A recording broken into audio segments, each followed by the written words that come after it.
ಸುಂದರ ಯುವಕ ದುಷ್ಯಂತ ರಾಜ ಬೇಟೆಯನ್ನಾಡಲು ಬಂದ.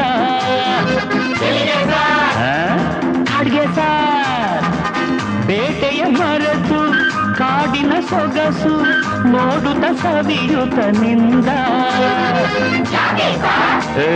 ಸುಮ್ಮನೆ ಸಾರ್ ಕಾಡಿನ ನಡುವೆ ಹುಣ್ಣಿಮೆಯಂತ ಸುಂದರ ಹುಡುಗಿಯ ಕಂಡ. ಹೌದು ಸಾರ್ ಚೆಲುವೆಯ ನೋಡಿ ಹತ್ತಿರ ಓಡಿ ಹುಡುಗಿಯ ಕೈ ಹಿಡುಕೊಂಡ.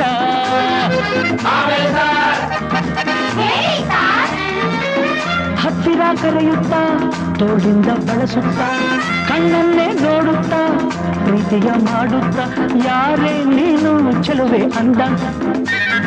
ನಿನ್ನ ಅಂದ ಚಂದ ಅಂದ ಹಣೆಯಲ್ಲಿ ಬೆವರುತ್ತ ಕನುವೆಲ್ಲ ನಡುಗುತ್ತ ನೆಲವನ್ನೇ ನೋಡುತ್ತ ನುಡಿದಳು ನಾಚುತ್ತ ನಾನು ಇನ್ನು ನಿನಗೆ ಸ್ವಂತ. ಹೆಸರು ಶಕುಂತಲ ಅಂತ.